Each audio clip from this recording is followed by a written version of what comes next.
Happy Monday. Yes, I still have a cold. I'm a little bit croaky still. My voice is kind of raspy, but we're just going to go with it. We are talking about clarity. I think this is a pretty good topic. I know who I am. I know what I want in life. I know I'm authentic. This is me. I mean, honestly, this is me. Well, better without a cold, of course. I'm not pretentious. I don't try to be someone I'm not. This is me. People get irritated with me. I get all kinds of really hateful notes because I should be in an office setting. I should dress more professional. Maybe wear a white jacket. Have a desk. No. I do my videos because I want you to feel like we're sitting in my living room having coffee and talking. That's it.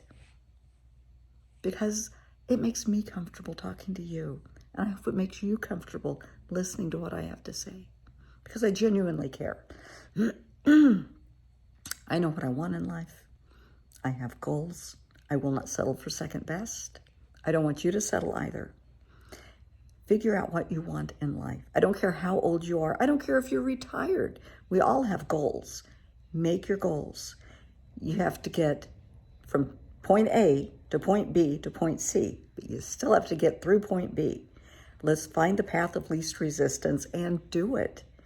It doesn't have to be painful. It doesn't have to be arduous. Just make it an adventure. The best way to look at it is make it an adventure. Every day is an adventure. You're going to get through it. You're going to survive it. Make it an adventure. Don't let people project their nastiness on you. Let it roll off you. It's their problem, not yours. They're just spewing it your direction. Let it go. Just let it go, honey. But I want you to see yourself with clarity. Are you being authentic? Do you have goals? Are you being true to yourself? Are you prostituting your integrity? That means we all have our morals and our values, but are you letting the almighty dollar bulldoze over those? That happens a lot. I actually had somebody, I posted something yesterday on social media, and I had a guy say, who cares about, what was it, being worthy when you could be making money? Who cares about being worthy if you can make money? Man, that boy's got a lot to learn. It is not about the money. Money comes, money goes. Your integrity, your morals, your ethics, your soul is eternal. Maybe someday he'll grow up and find that out. If not, he will be repeating some life lessons his entire life. That's on him. Absolutely. But be clear about who you are. Love yourself for who you are. If you want to make changes for you, make them for you. Don't make changes for other people. I mean, if you need to drop an addiction or bad behaviors because you have children, that's different. But don't change yourself to please somebody you're dating or to get somebody's attention or to get somebody's approval. You be you. Be proud to be you. Be clear. Sorry. Be clear about your relationships.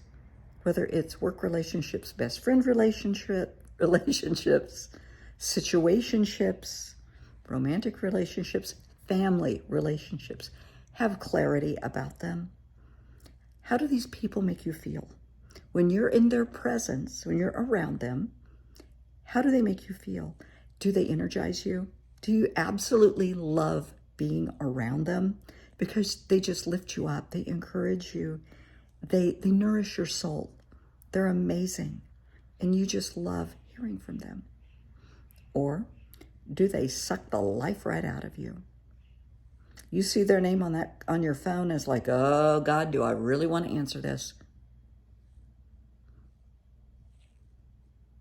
That tells you a lot. If you're in a relationship and you're just not strong enough to end the relationship, yeah, you are. You're getting a payoff. You're staying in it for a reason. It's making you sick, but you're hanging in there. It's kind of goofy. Let's not do that. Let's be clear. Let's end and remove ourselves from toxic relationships. I mean, if it's a family member, you can still be nice and kind and sweet. Always be respectful and nice. But you don't have to be around them any more than you have to be around them. If you have to be around somebody at a wedding or a funeral or a family gathering, okay. But that doesn't mean you have to hang out with them. It doesn't mean you have to invite them over or go over to their home. It doesn't. And if you're someplace and they show up, you can always leave very politely. You have someplace else to go. You have other plans. You forgot you had something to do. Be honest with yourself about it. Be honest.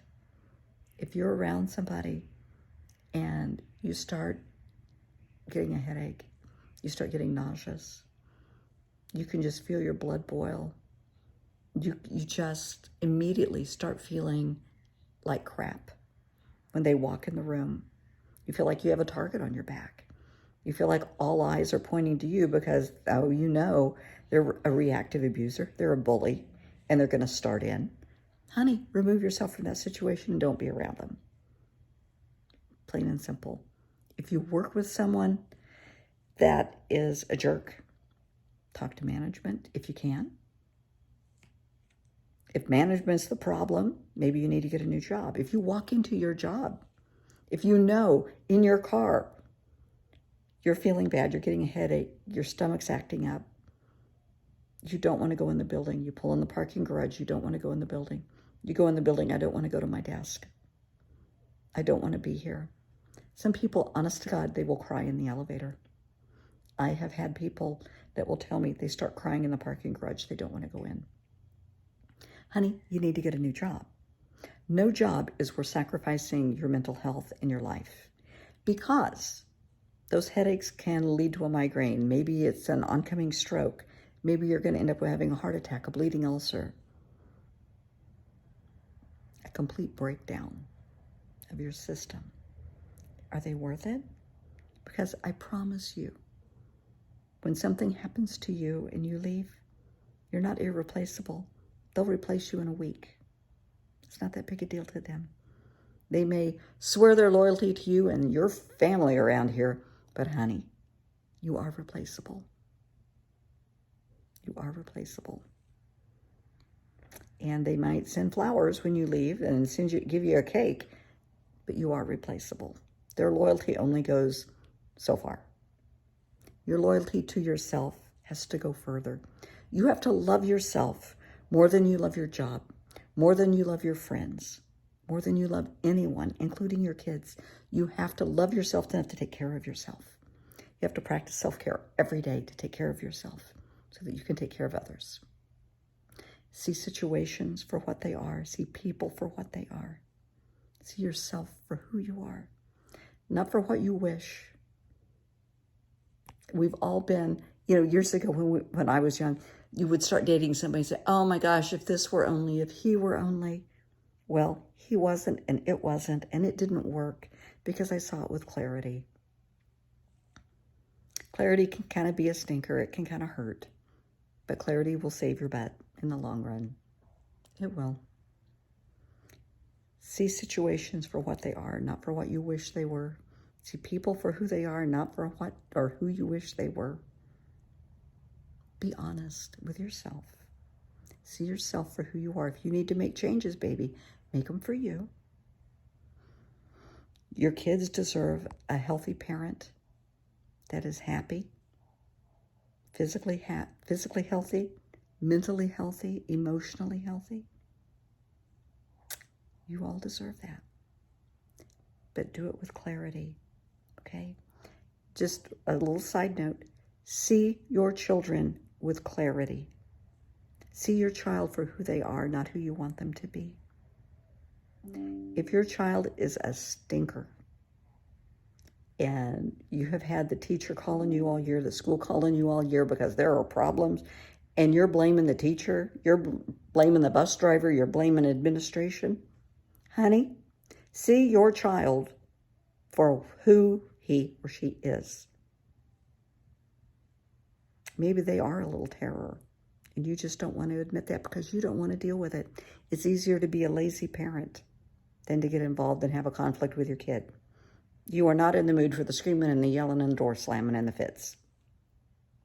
So don't put up with the screaming and the yelling and the door slamming and the fits. I did not put up with tantrums when my child was 3, and I will not put up with tantrums from anybody when they're 30, 33, 53, 63, 93. No. Stop being a lazy parent. See your child for who they are.